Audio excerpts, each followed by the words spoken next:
स्वामी समर्थ. नमस्कार, मी सीमा तुम्हा सर्वांचे आपल्या नवीन व्हिडिओमध्ये खूप खूप स्वागत करते.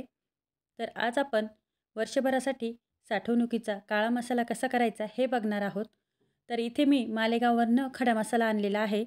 मालेगावला क्वालिटी छान भेटते मसाल्याची, त्यामुळे मी दरवर्षी मालेगाववरूनच मसाला आणत असते.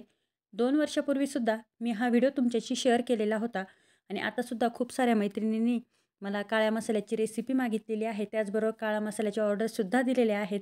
तर म्हटलं चला काळा मसाला बनवायचाच आहे तर तुमच्याशी सुद्धा शेअर करूया. तुम्ही बघू शकता की हे जे आहेत खडे मसाले भरपूर चांगल्या क्वालिटीचे आहे. जे नस निवडण्याचं काम नाही किंवा स्वच्छ करण्याचं सुद्धा काम नाही. अगदी निवडक आणि चांगल्या क्वालिटीचे मसाले मी इथं वापरत असते. तर म्हटलं चला तुमच्याशी सुद्धा शेअर करूया. तर इथे हे मसाले मी किती प्रमाणात घेतलेले आहे, त्याचबरोबर खोबरं किती घेतलेलं आहे, धने किती घेतलेले आहेत, लाल मिरची किती घेतलेली आहेत आणि हे सर्व खडे मसाल्यांचं प्रमाण काय आहे हेही मी तुमच्या व्हिडिओतून शेअर करणार आहे. त्याचबरोबर ह्या सर्वांची मी क्वांटिटीसुद्धा तुम्हाला व्हिडिओच्या शेवट देणारच आहे. लिस्टच मी तुम्हाला सांगणार आहे की कशा पद्धतीने मी किती प्रमाणामध्ये मी हे खडे मसाले घेतलेले आहेत आणि मसाला कशा पद्धतीने करायचा म्हणजे तो वर्षभर टिकेल हे मी तुम्हाला सांगते. मसाला आणून आणि करेपर्यंत पूर्ण भाजेपर्यंत त्याचबरोबर कांडक मशीनमधून दळून आणेपर्यंत संपूर्ण रेसिपी मी तुमच्याशी शेअर केलेली आहे. तर इथे ना मी 1 किलो धने घेतलेले आहे. दुकानदाराला सांगितल्यानंतर 1 किलो मिरचीचा मसाला म्हटल्यानंतर ते बरोबर 1 किलो धने देतात आणि याने मसाल्याची चवसुद्धा वाढते. आता हे धने आपल्याला गावरान घ्यायचे आहे म्हणजे बारीक असतात आणि अशा हातावरती चुरगळल्यानंतर ना या धन्यांचा वास येतो आणि जे हिरवे आणि मोठे टपोरे धने असतात ना ते बदामी धने असतात, त्याचा वास नसतो त्याला. तर ते धने वापरू नका. तर इथे ना हे सर्व खडे मसाले आहे 22 प्रकारचे. तर याची संपूर्ण नावं मी तुम्हाला लिस्टवरच देईल. तर तुम्हाला सांगते सुद्धा मी हे किती कोणते कोणते मसाले आहे ते. तर त्याचबरोबर खोबरं घेतलेलं आहे 1 किलो. मी किसून न घेता इथे थोडेसे चकत्या करून घेतलेले आहे. त्याचबरोबर ही मिरची घेतलेली आहे 1 किलो. मिरची ही चांगली लाल कलरची घ्यायची आहे. माझी ही घरचीच मिरची आहे वाळवलेली, त्यामुळे मी ही वापरते. मागच्या वर्षीसुद्धा मी अशाच घरच्याच लाल मिरचीचा म्हणजे ह्याच लाल मिरचीचा मी मसाला केलेला होता आणि चवीला ह्या मिरच्या छान आहे ना त्यामुळे मसालासुद्धा छान होतो. तर ही लवंगीच मिरची आहे. मिरची पातळ कातडायची पाहिजे आणि तिखट पाहिजे आणि कलरची सुद्धा पाहिजे. तुम्ही लवंगी मिरची किंवा तलवार जातीची मिरची इथे वापरू शकता. तर आता मसाल्यांमध्ये ना हळद, हिंग, सुंठ आणि जायफळ, दालचिनी ह्या गोष्टींना आपल्याला थोड्याशा फोडून घ्यायच्या आहे खलबत्त्यामध्ये. ते का हेही पुढे सांगणारच आहे मी. आणि बाकीचे सुद्धा सर्व जे खडे मसाले आहे ना ते दाखवते. अगदी 22 प्रकारचे खडे मसाले इथं आहे खोबरं, धने धरून. तर प्रत्येक मसाला जो आहे ना अगदी निवडक आहे. प्रत्येक जिन्स अशी स्वच्छ आहे. म्हणजे निवडण्याचं सुद्धा काम नाही. तर इथे मी हिंग घेतलेला आहे, जिरे घेतलेले आहे, हळद घेतलेली आहे, बडीशोप घेतलेली आहे, खसखस, लवंग, मिरे, दालचिनी, शहाजिरे, धने, खोबरं, सुंठ, मोठी विलायची, बाजा, तेजपान, दगडफूल, नागकेशर, रामपत्री, स्पेशल मसाला असतो खानदेशचा तो सुद्धा त्यांनी दिलेला आहे. त्याचबरोबर जायफळ आहे, जयवंतरी आहे, कबाब चिनी आहे आणि हिरवी वेलची ना तीसुद्धा आहे. तर बाकी मी तुम्हाला व्हिडिओच्या शेवट लिस्ट देणार आहे का याचं प्रमाण मी किती घेतलेलं आहे ते. तर त्यामुळे व्हिडिओ शेवटपर्यंत बघा. व्हिडिओ अजिबात स्किप करू नका. मी आठवणीने लिस्ट तुमच्याशी शेअर करेल म्हणजे त्या प्रमाणामध्ये तुम्ही मसाले घेऊ शकता. तर इथे ना मी सुंठ थोडीशी कुटून घेतलेली, त्याचबरोबर हिंगसुद्धा थोडासा फोडून घ्यायचा आहे. अगदी जास्तीचा नाही पण थोडा थोडा आपल्याला कुटून घ्यायचा आहे म्हणजे तो चांगल्या पद्धतीने आतनंसुद्धा छान असा तळला जातो. हळदसुद्धा मी इथे कुटून घेतलेली आहे. आता ह्या तिन्ही जिन्सात कुटून घेतल्यानंतर आपल्याला दालचिनीसुद्धा थोडीशी कुटून घ्यायची आहे म्हणजे ही तेलामध्ये छान अशी व्यवस्थित परतल्या जाते किंवा तळल्या जाते. तर हे सर्व कुटून घेतल्यानंतर तुम्ही बघू शकता 4ही मसाले मी इथे कुटून घेतलेले आहेत. आता यात ना आपल्याला कोणते मसाले भाजायचे नाही किंवा तळायचे नाही, आपल्याला हे कच्चेच वापरायचे आहे. तर इथे आहे दगडफूल, तेजपान आणि हिरवी वेलची. आपल्याला इथे तळायची नाही आहे, ती आपल्याला कच्चीच मसाल्यामध्ये टाकायची आहे. तर इथे ना मी कढई मोठी असल्यामुळे ना 1 किलो धने पूर्णपणे मी कढईत टाकून घेतलेले आणि तुम्ही हातावर असं क्रश करून बघू शकता. तर अगदी लगेचच भुगा होतो. अगदी कडकडीत असे हे वाळलेले आहेत. त्याचबरोबर वासही खूप छान येतो आहे धन्यांचा. त्यामुळे ना इथे गावरान धने वापरा. जे हिरव्या कलरचे आणि मोठे टपोरे धने असतात ना ते वापरू नका. ते बदामी धने असतात आणि त्याला वास कमी असतो. तरी ते तेल न टाकताच मी हे धने भाजून घेतलेले आहे. जिथे आपल्याला तेलाचा वापर करायचा नाही ना, तिथे नाही केला तरीही चालेल.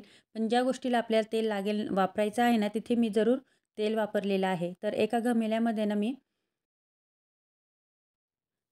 तेजपान आणि दगडफूल न भाजता किंवा न तळता तसेच खाली टाकलेले आहेत घमेल्यामध्ये आणि त्यावरती आपल्याला हा पुढचा जो मसाला आपण तळून किंवा भाजून घेऊ ना, तो टाकायचा आहे. हे तिन्ही पण ना म्हणजे दगडफूल, तेजपान आणि हिरवी वेलची आपल्याला न भाजता टाकायची आहे, की ज्यामुळे आपल्या मसाल्यांचा सुगंध जो आहे, वास जो आहे ना, तो वाढला जातो. हिरवी वेलची कधीच तळायची नाही, ती कच्चीच आपण टाकायची आहे. मागच्याही व्हिडिओत मी सांगितलेलं आहे. तर आता ना इथे खसखस मी आधी कढई तेलकट नाही आहे ना, मग आधी खसखस भाजून घेते. खसखस एखादा मिनिटभर कमी गॅसवरती छान अशी कलर येईपर्यंत, थोडासा असा लालसर कलर येईपर्यंत ना आपल्याला एखादा मिनिटभर ही भाजून घ्यायची आहे. जास्त वेळ लागत नाही. एखाद्या मिनिटात ही छान भाजल्या जाते आणि तेलाचा वापर इथे करायचा नाही. आता आपण ही काढून घेऊया. छान लालसर झाली आहे आणि मंद गॅसवरच हे मसाले भाजून घ्यायचे आहे. आता बडीशोपसुद्धा मी इथे भाजून घेते. तुम्ही बघू शकता प्रत्येक जिन्नस ही अगदी व्यवस्थित आहे, निर्मळ आहेत. अजिबात निवडण्याचं काम नाही आणि चांगल्या क्वालिटीची आहे. तर बडीशोपसुद्धा ना आपल्याला तेल न टाकता छान लालसर होईपर्यंत भाजायची आहे. म्हणजे जास्त भाजायची पण नाही, पण थोडीशी गरम झाली की काढून घ्यायचं. जास्त असं लाल होईपर्यंत हे कोणतेच मसाले भाजायचे नाही. थोडेसे गरम होईपर्यंत भाजून घ्यायचे आणि त्यातून मंद असा वास यायला लागला की काढून घ्यायचे. आता इथे ना 2 ते 3 चमचे मी तेल टाकून घेते.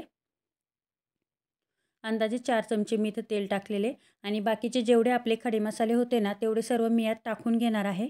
गॅस आपल्याला अगदी कमी करायचा आहे आणि कमी गॅसवरतीच आपल्याला हे फक्त गरम करून घ्यायचे आहे. हलकेसे गरम करायचे आहे. जास्त आपल्याला भाजून द्यायचे नाही. जायफळ मी इथे फोडून घेते आणि त्यानंतर ह्या मसाल्यांमध्ये टाकून घेते. तर यामध्ये रामपत्री, जायपत्री, जिरे, मिरे, बांजा, परत कापूरचिनी, शहाजिरे हे सर्व वस्तू आहेत. मोठी वेलची ह्या सर्व आपल्याला इथे थोड्याशा हलक्याशा गरम करून घ्यायच्या आहे. जायफळसुद्धा मी फोडून घेतलं आणि ते टाकून घेतलेलं.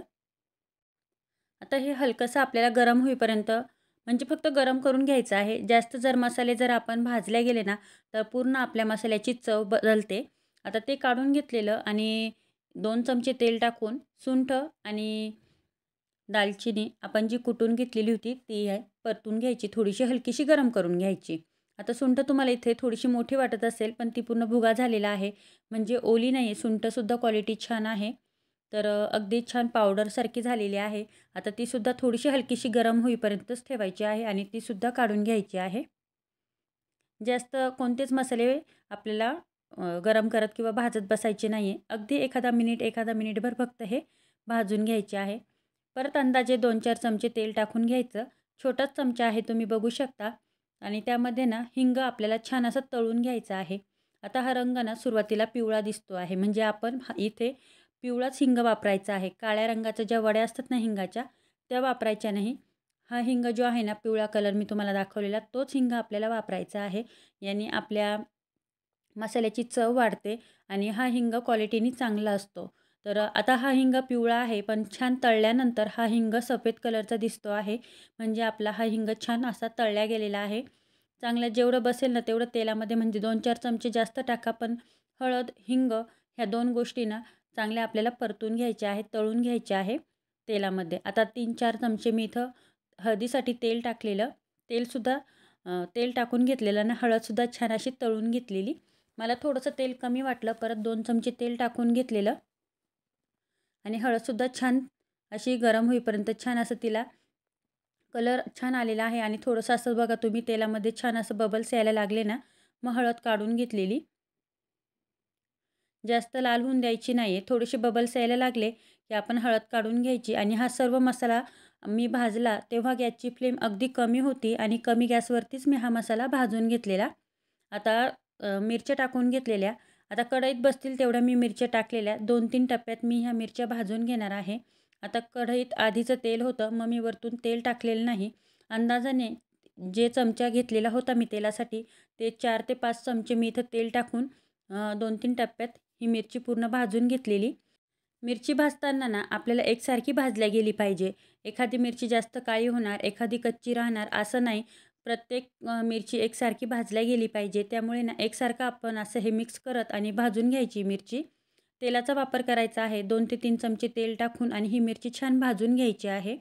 जास्त जर आपण तेल वापरलं मसाला भाजण्यासाठी ना, तर तेलाचा ना थोडासा उग्र वास येतो आणि आपला मसाला जास्त दिवस टिकत नाही. त्यामुळे अगदी कमीत कमी तेल टाकूनच आपण हा मसाला भाजून घ्यायचा आहे आणि मिरचीसुद्धा एकसारखी अशी भाजून घ्यायची आहे. 5 ते 6 मिनिटांमध्ये मिरची छान एक टप्पा भाजलेला आहे. आता दुसरी पण मिरची अशा पद्धतीने मी भाजून घेते. थोडंसं तेल टाकायचं आणि परत मिरची छान अशी भाजून घ्यायची. एकसारखी आपण भाजायची.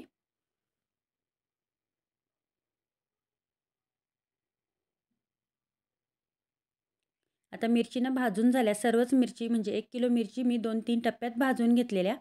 एका मोठ्या घमेल्यामध्ये मी मिरची काढून घेतलेली. धने पण छान थंड झालेले होते. धने पण टाकून घेतलेले आणि त्यानंतर जेवढा खडा मसाला मी भाजून घेतलेला होता ना, तो सुद्धा टाकून घेतलेला. पण काय झालं चमच्याने ना मिक्स करताना खूप मसाला सांडत होता, कारण की घमेलं थोडंसं छोटं झालेलं.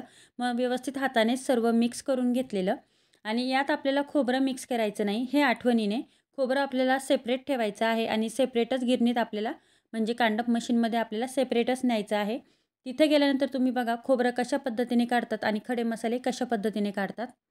तर आता मी गेलेली कांडप मशीनमध्ये, तर तिथे ना असं टिपामध्ये ना पूर्ण माझा खडा मसाला टाकून घेतलेला, पण खोबरं टाकलेलं नाही. तर पूर्ण आधी आपल्याला हा बारीक करून घ्यायचा आहे खडा मसाला. अशा पद्धतीने तो आधी बारीक झालेला डायरेक्ट कांडप मशीनमध्ये जर टाकला तर तो उडल्या जातो जास्त. त्यामुळे असं आधी बारीक करून घेतलेला. त्यानंतर तो कांडप मशीनमध्ये टाकलेला आणि चांगल्या पाऊण तासभर तो छान कांडून घेतलेला आणि अगदी व्यवस्थित स्वच्छता भरपूर आहे तुम्ही बघू शकता.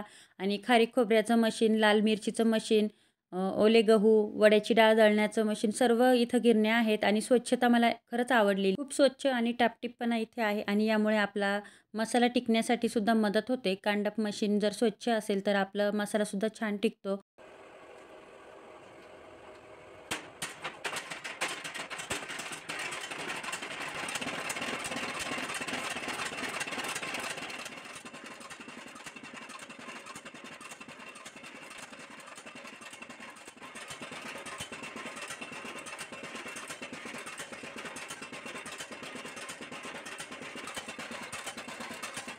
आपला मसाला कांडपमध्ये टाकून आपल्याला पाऊण तास झालेला आहे. मधनं अधनं मावशी चेक करता आहे. वहिनींचं सुद्धा लाल मिरचीचं इथे शेजारी गिरणी चालू आहे. त्यांचंसुद्धा मधनं अधनं लक्ष आहे कांडप मशीनमध्ये. आणि खरं सांगायचं म्हणजे स्वच्छता भरपूर आहे आणि सर्वांचं लक्ष आहे. मावशीही मदत करतात, वहिनी पण. आणि पाऊण तासानंतर तुम्ही बघू शकता आता हा मसाला चाळून आणि मग रेडी होणार आहे. तर यात अजून मसाला मिक्स करायचा आहे. दुसऱ्या गिरणींमध्ये हाताने चाळल्या जातं किंवा शिराई वगैरे घेतात, तर इथे काहीच नाही. हायजीनचा खूप चांगला विचार इथं ह्या गिरणीत केलेला आहे. दादांनी खूप छान सिस्टीम केलेली आहे. खरंच तुम्हाला जर कोणाला ना जर अशा पद्धतीने कांडून मसाला जर घ्यायचा असेल किंवा गिरणीने दळून जरी घ्यायचा असेल तर नक्की तुम्ही इथे या. नगर मनमाड हायवेला संतोषी माता मंदिराशेजारीच यांचं कांडपची गिरणी आहे. तिथे तुम्ही कुणालाही विचारू शकता. चाळणीतलं वरती जाडसर मसाला त्यांनी इथे टिपामध्ये टाकून आणि मोटरीच्या साहाय्याने इथे हा बारीक करणार आहे. आणि त्यानंतर हा मसाला काढून घेतलेला वहिनींनी आणि त्यानंतर इथे ना गिरणीत त्यांनी खोबरं टाकून घेतलेलं. गिरणी म्हणजे यालाही पात्या आहेत आणि टिपालाही त्यांनी सिस्टीम करून घेतलेली आहे. खोबरं अशा पद्धतीने त्यांनी आधी बारीक करून घेतलेलं, की जे कांडप मशीनमध्ये जर खोबरं टाकलं ना तर ते गंज धरल्या जातं. त्यामुळे त्यांनी इथे टिपाचा वापर केला आहे आणि ज्यामुळे आपला मसाला जो आहे ना तो जास्त काळ टिकतो.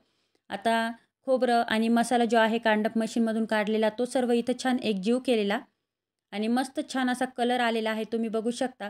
खरंच खूप छान सिस्टीम इथं ह्या गिरणीमध्ये आहे. मी पहिल्यांदाच बघितली आणि मला खरंच आवडलेली.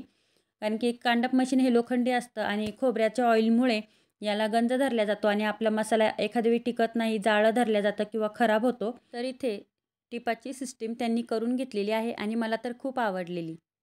आता आपला इथे मसाला तयार झालेला आहे. तर कलरही खूप छान आलेला आहे आणि वासही खूप छान येतो आहे. आता मसाला तुमच्यासमोर आहे, किती भरला मला हे कमेंटमध्ये नक्की सांगा. तर इथे मी मसाल्याचं लिस्ट तुम्हाला व्हिडिओ टाकलेला आहे. तर तुम्ही बघू शकता आणि किती क्वांटिटीमध्ये किती प्रमाणामध्ये मसाला घ्यायचा हे मी तुमच्याशी शेअर केलेलं आहे. कशा पद्धतीने मसाला भाजायचा आणि कांडप मशीनमधून काढून आणायचा हे मी तुमच्याशी शेअर केलेलं आहे. तर कांडप मशीनमधून आपण हा मसाला काढून आणल्यानंतर घरी आल्यानंतर पूर्णपणे तो थंड करायचा आणि त्यानंतरच हवाबंद डब्यामध्ये किंवा काचेच्या बरणीमध्ये व्यवस्थित तो पॅक करून ठेवायचा, जेणेकरून त्याला ओलावा लागणार नाही किंवा पाण्यापासून तो लांब ठेवायचा.